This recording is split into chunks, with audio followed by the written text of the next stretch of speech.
Okay, this is the P2 paper from June 2023. It's question number 6, and this is a geometric series question. So it's a geometric series here. So let's have a look, quite a wordy question, modelling with series. It says a software developer releases an app to download. The numbers of downloads on the app are 2k minus 5k and then k plus 4 for the first 3 months.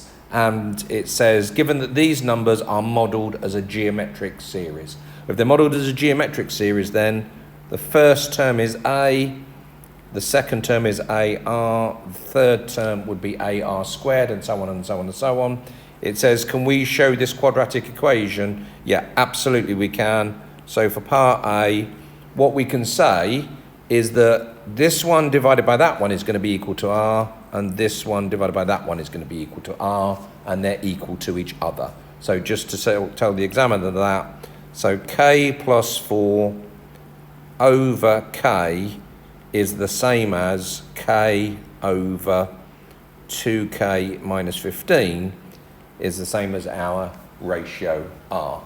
So looking at the left-hand two of those, we can just cross-multiply. K plus 4 times 2k minus 15 is going to be equal to k times k. It's going to be equal to k squared.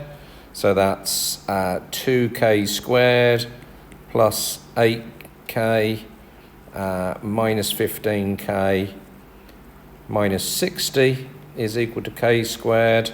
So that tidies up, it's going to tidy up to that quadratic, isn't it? When we take it over, we're going to get k squared, we're going to get minus 7k minus 60 equals 0, which is that first part done.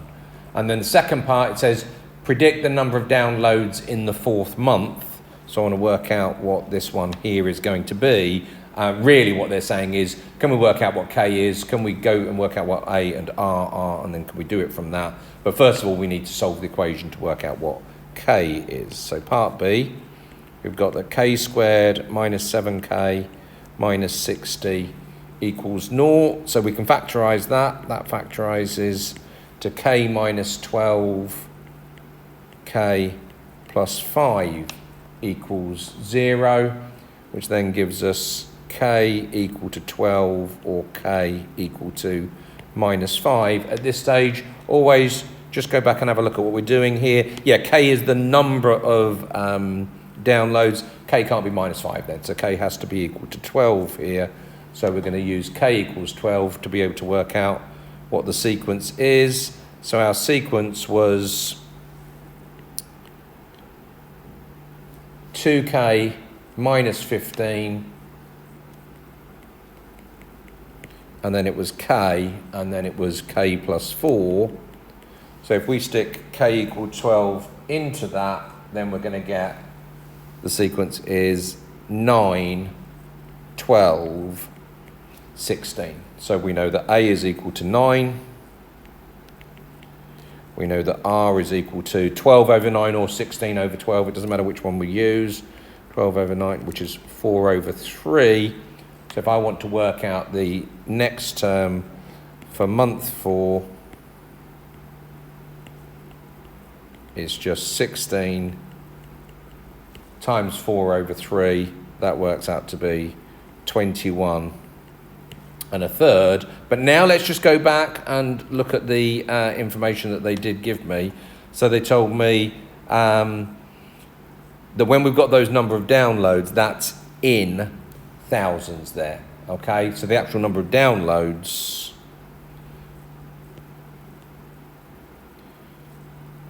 is 21,000. Did it say what it wanted about decimal places or significance? Didn't say anything about that. So I'm going to say that it's 21,333. Oops, write that properly. 21,333 or 21,300 maybe. That would be my answer. Didn't mention significant figures or decimal places, so that's fine for part B, predict the number of downloads. And then part C, this is a relatively standard question. It says the total, and it's highlighted there, the total number of downloads is predicted to exceed 3 million in a certain month, in month N, can we work out what that month is? You should have done plenty of these in your preparation for the exam. So part C, we want the sum of n terms then, which is a 1 minus r to the n over 1 minus r.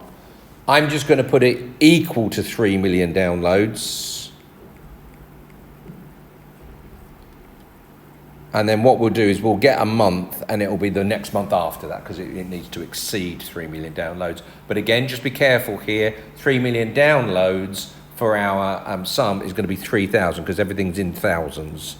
So it's 3,000 thousands, isn't it? So we're going to get that a over 1 minus r to the n is equal to that. And we know what a and we know what r is, don't we? So we've got that a was 9, 1 minus r was 4 over 3 to the power of n, all over 1 minus r.